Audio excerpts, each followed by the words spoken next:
T'as la prophylaxie de hier aujourd'hui ou pas? Oui, j'ai la prophylaxie, il est avec moi. Je te la prends, comme ça. Voilà, c'est pour Ali de Ongojou et Abdallah de Sada. Abdallah Saïd, c'est ça? Oui, Abdallah Saïd. Ok, merci beaucoup. Je vous en prie. Allez, bonne journée. Allez, au revoir. Au revoir. Bonne journée à vous de même.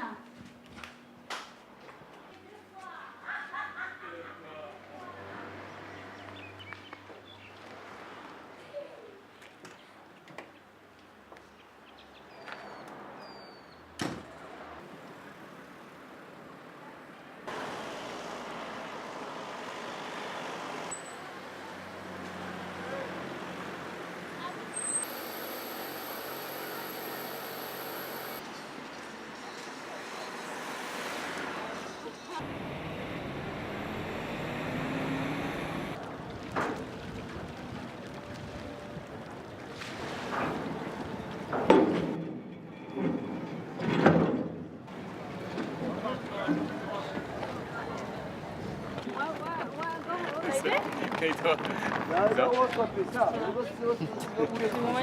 Oui, oui, très bien.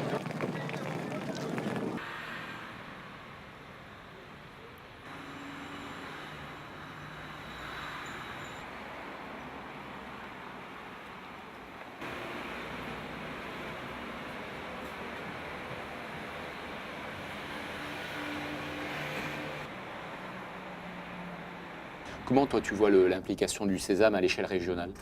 Déjà en lien avec Animal Risk et après au niveau des Comores et de Madagascar.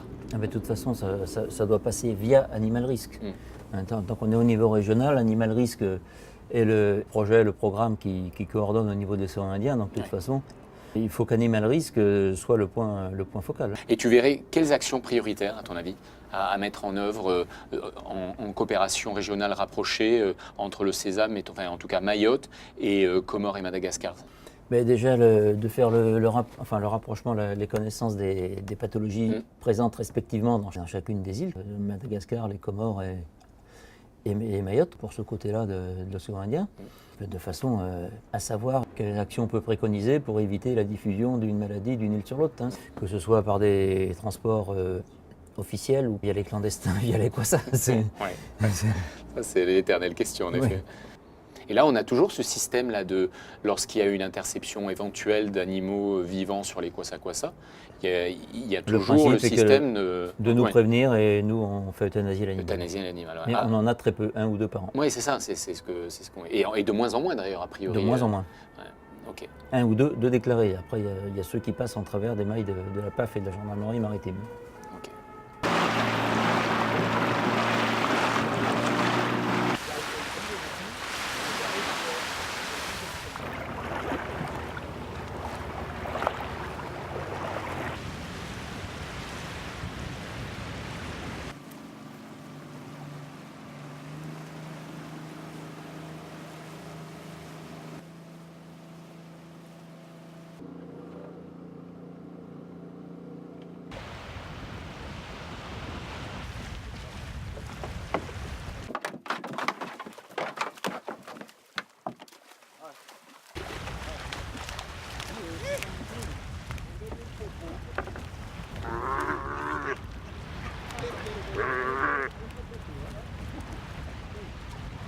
Avant, j'avais beaucoup de zébus et chaque année, il y avait moins une quinzaine ou vingtaine de morts.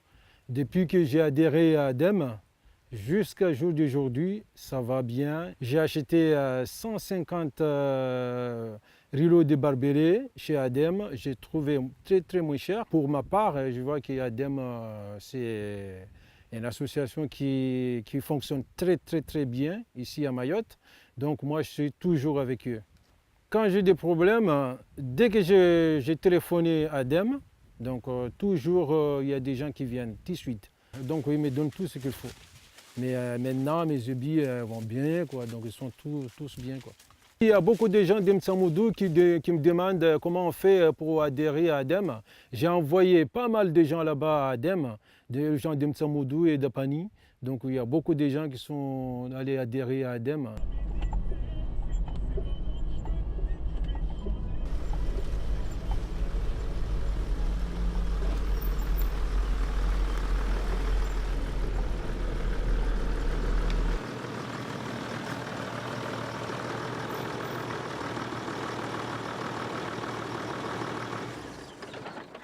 Bonjour Salut, Eric. attends. Ça Ça va va? Ouais, toi? Ouais, pas mal. Alors, Bon, donc on est chez Monsieur Moilimou là, hein, c'est ça, hein? voilà, tout à fait. On est chez Monsieur Rachidi Moilimou, qui est un éleveur qui a une quinzaine de têtes de bovins. Ouais, Et à Des peu petits ruminants, près, c'est ça, hein? Voilà, une quinzaine de petits ruminants.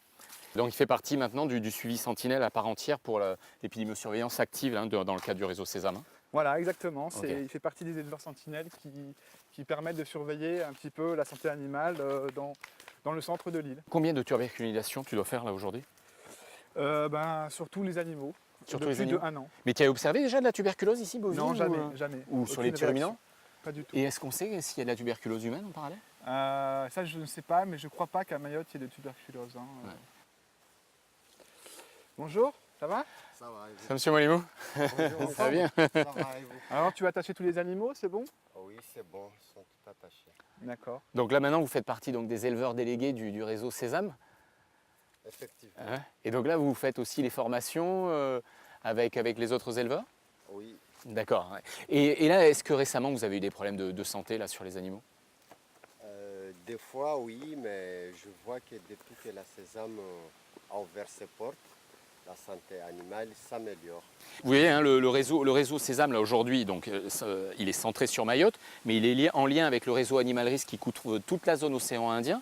Et le but, c'est de savoir quelles sont les maladies qui peuvent être introduites sur le territoire mahorais et affecter nos vaches, nos petits ruminants, nos volailles.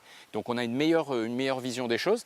Et aussi, grâce à un autre projet européen qui s'appelle Renémerge, on a pu effectivement avoir un laboratoire digne de ce nom, avec toutes les capacités analytiques. C'est pour ça qu'on est aujourd'hui capable de faire des analyses que l'on n'était pas capable de faire auparavant.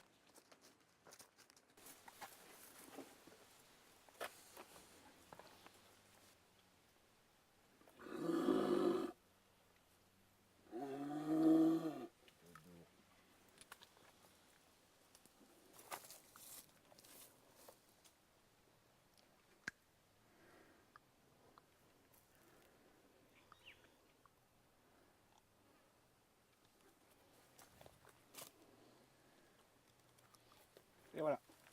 C'est bon. Dans le cadre du réseau Sésame, le système d'épidémiosurveillance animale à Mayotte, en fait, on a créé cette structure de surveillance dès 2008 pour un peu mieux cerner les maladies qui existaient sur le territoire mahorais. Le travail du Sésame se fait en lien avec le réseau Animal Risk, qui est un réseau à l'échelle de l'océan Indien. Et le but, c'est de savoir tout ce qui se passe dans toute cette zone, de façon à mieux contrôler l'émergence de nouvelles pathologies. Et aujourd'hui, dans toute la zone océan Indien, nous avons des investigations particulières pour mieux cerner l'épidémiologie de certaines maladies, comme la fièvre de la vallée du Rift, qui est une fièvre hémorragique virale qui peut toucher l'homme. On a pas mal de maladies zoonotiques, c'est-à-dire à l'interface entre l'animal et l'homme. Et donc on prend en considération cette dimension, une seule santé, la dimension One Health, où on essaie de travailler autant sur la santé animale que sur la santé humaine. Grâce à des projets comme Renémerge, on a pu achalander nos laboratoires. On a aujourd'hui du matériel digne de ce nom qui nous permettent justement d'avoir des investigations soit au niveau moléculaire, soit au niveau sérologique. C'est par ce biais-là que nous pouvons aujourd'hui essayer de répondre aux préoccupations et des éleveurs mais aussi de la santé humaine en identifiant de manière précise les virus ou les bactéries, voire même les parasites qui circulent dans la zone.